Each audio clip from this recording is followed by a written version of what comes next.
Hey everybody, this is Alex Merced from alexmerced.com, and I want to make this a video to talk about what is the role of the Libertarian Party. Because a lot of people will criticize the Libertarian Party for not being one of the two major parties or not necessarily having any federal officials elected, and I think those criticisms lose the point of the big picture, or they're just people who don't understand the political system in full. Because right now you don't have any third parties that have federal seats. That means federal seats in the House, Congress, whatever. And that's not because the parties themselves, suck, like people like to say. It takes a lot to win a federal office, especially when there's systematic barriers. Across the 50 states, there are barriers to getting on the ballot, to raising money. And the thing is that once those barriers are, so for example, let's say you are a donor who donates to political people who run for office or candidates. You're more likely to donate to someone in the major parties because they don't have those systemic barriers in front of them. Okay, and then plus they have the existing infrastructure that the Republican and Democratic Party has built from over a century of being in power. Okay, the Libertarian Party has only been around for around 50 years. So you're asking them to be able to compete at the same level without necessarily giving them the same amount of time and without having the same sort of level playing field. It's kind of a lot to ask. It's going to be a long game. But donors will oftentimes, they see the odds, so they're going to be willing to give a lot less to a third-party candidate. Not that they won't be willing to give to a third-party candidate, but they'll generally give less because of the likelihood of winning. It depends what you're contributing for.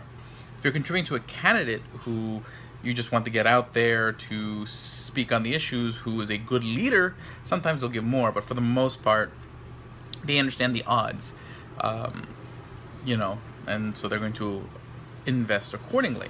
Does that mean the Libertarian Party can win? No, but building a party takes time and takes effort. Basically, the first step, and people are focusing on this, and we're starting to see bigger and bigger strides in this, right, is winning those really small local races, city council races. Because the reason is this is how you build infrastructure.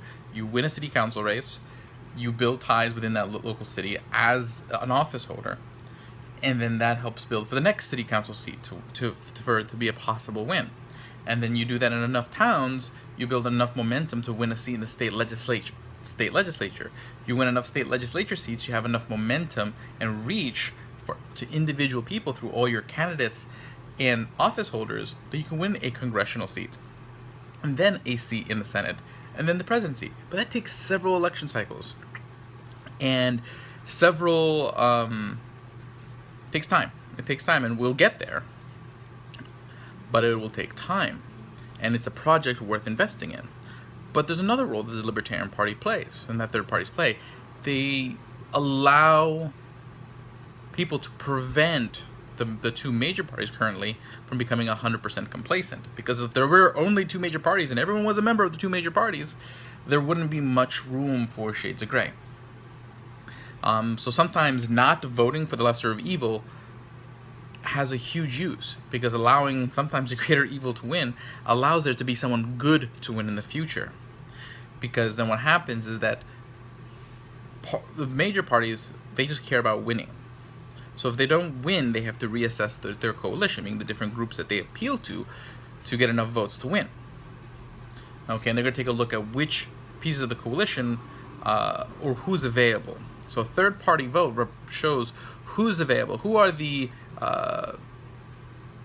which groups out there need someone to appeal to them, and at least you can start a conversation on issues that relate to what you care about by creating that sort of that mass 30-party vote. Okay, yeah. So that's another function. Again, it can help highlight issues. So in the short run, yes, in the short run, maybe in the next election cycle or two, I think we can win city council seats and maybe some state legislature seats. Are we going to win the president or Senate seats? To me, in the next election cycle or two, probably not. There's a lot of infrastructure to build. It is possible, but again, having run a U.S. Senate race, looking at the undertaking that it is and what you need to have in place to really make a go at it, we got a lot of work to do. because it's all those down ballot candidates that make it possible to reach the people you need to reach. It's having those networks. And again, donors, once they start seeing those small wins, those city council wins, those state legislature wins, they'll be willing to put more money behind those larger races. But again, that takes time. But with the people we have great people in the Libertarian Party working hard to make these things happen. And so I think we will get there. The question is just when. And again, those small victories can sometimes make much bigger differences, because once it comes to your daily life, your local school board, your local city council is going to have a much greater effect. And you can make some great strides in just improving people's lives and giving them more control over their life in those city council races, in those mayoral races, in those county races, those state legislature races, etc. Okay? So there's a lot of change we can make now in the political process, but at the same time, being a place where people can look for principle, look for integrity, and find solace that they're against people who do believe in what they're saying and aren't in this for the sake of politics, for the sake of power. And to me, that's a valuable message, because this change usually comes from the next generation.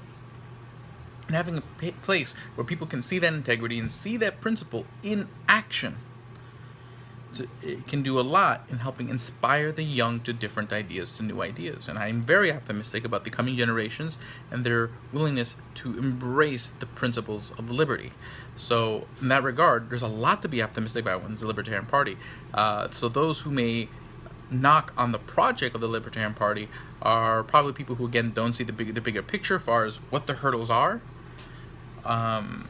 They have a really unrealistic time horizon as far as when certain changes can happen and what it takes to make those changes happen. Because even if you are a libertarian who participates in the Republican or Democratic Party, it requires you to walk on glass and oftentimes hide your true points of view. In the Libertarian Party, you can be a libertarian. You don't have to modify what you're saying as a libertarian to satisfy the base of a different party that has a different philosophy than you. Here you can be a libertarian, and as the people who are libertarian grows, that's going to become a very useful institution to have, a place where libertarians can be libertarian. Now, it doesn't mean every libertarian's identical, but I'd rather a bunch of libertarians have some discussion over nuances than not even being able to scratch those kind of conversations within another party. So my name is Alex Merced from alexmerced.com. Have a great day and enjoy.